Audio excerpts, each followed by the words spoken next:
안녕하세요. 김문성입니다. 자, 스텝 11입니다. 오늘도 계속 자식에 대해서 배우도록 할 겁니다. 제가 지난 강의에서 말씀드렸다시피 여러분이 영어로 능숙하게 또 구체적으로 말을 하기 위해서는 자식이 되게 중요해요. 자식을 배우기 전에는 여러분은 기본적으로 말하는 방법에 대해서 배웠습니다. 이제는 구체적으로 말하는 방법에 대해서 배우기 위해서는 여러분에게 필요한 것은 바로 자식입니다. 알겠죠? 예를 들면 나는 뭐뭐 했습니다. 뭐뭐 합니다. 뭐뭐 하지 않았습니다. 뭐뭐 할 겁니다. 자, 이런 것도 있지만 우리는 뭐뭐 하고 싶습니다. 뭐뭐 해야 합니다. 뭐뭐 하지 말아야 합니다. 뭐뭐 할 계획입니다. 이렇게 우리가 구체적으로 말을 하기 위해서는 뭐가 필요하다? 자식이 필요하다는 겁니다.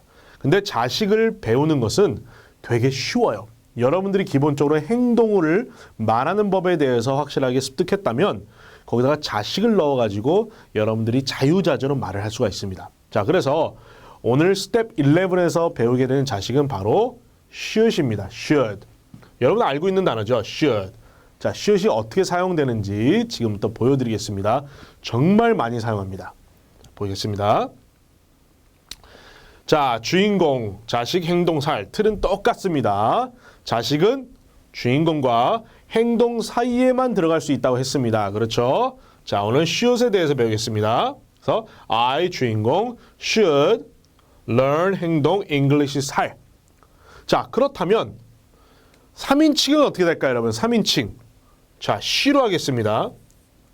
어떻게 될까요? 똑같습니다. 자식은 이런 게 편리해요. 3인칭 복수 이런 거 없어요. 다 똑같아요. 이래서 편리합니다. 그래서 나는 영어를 배워야 합니다. 자, should은 뭐뭐 해야 합니다입니다. 잠시 후에 자세히 다시 알려드리겠지만 뭐뭐 해야 합니다. 자, 뭐뭐 해야 합니다라는 뜻이에요. 영어를 배워야 합니다. learn이니까. 근데 그녀는 영어를 배워야 합니다라고 하면은 she should learn English. 만약에 복수로 하겠습니다. they로 하겠습니다. they. 그들은 영어를 배워야 합니다. 그러면 they should learn English. 아주 쉽죠, 여러분? 그게 다예요. 알겠죠? 자, 그래서 이것에 대해서 배우겠습니다. 자, 그리고 한 가지만 더 말씀드릴게요. 아마 여러분 이제 나중에 배우시겠지만 have to라는 게 있어요. have to도 뭐뭐 해야 합니다인데 이 should과 다른 게 뭐냐면 이번 강의는 should에 대해서 배우는 거니까 should을 말씀을 드리자면 should이라는 것은 뭐뭐 해야 하는데 그 해야 하는 이유가 외부의 압력 때문이 아니라 내 내부에서의 압력 때문인 거예요. 나의 뜻에 의해서. 예를 들면 이런 거예요. 엄마가 아들에게 너 숙제해. 너 숙제 안 하면 혼나. 그래서 얘가 친구한테 나 숙제해야 돼. 그래요. 이럴 때는 should보다는 have to예요. 자, 이해되겠죠? 외부의 압력 때문에, 외부의 부담 때문에 쓰는 거니까. 자, 그런데 만약에 내일 시험이 있어요. 그래서 내가 오늘 공부해야 돼요. 자, 나 공부해야 돼 라고 친구한테 얘기해요. 이럴 때는 should이에요. 왜냐하면 나의 선택에 의해서 내 안에서 해야 된다는 깨달음 때문에 하는 거니까. 혼날까 봐 하는 게 아니라 내가 해야 된다고 생각해서 하는 거니까. 뭔지 알겠죠? 그래서 이 해야 되는 이유가 근원이 나냐 아니면 외부의 환경이냐 이거에 따라 달라요. 이것만 파악하시면 돼요. 그래서 주로 should을 많이 쓰긴 해요. should. 내가 I should study. 공부해야 돼. 나의 뜻에 의해서. 그래서 이 should의 사용법에 대해서 그것만 여러분들이 이해하시면 되겠습니다. 자, have to는 지금 신경 쓰지 마시고 should만 지금 배우도록 하겠습니다. 자, 들어갑니다. 자, 틀은 주인공, 자식, 행동, 살. 그렇죠? 자, 그럼 여러분 해보세요.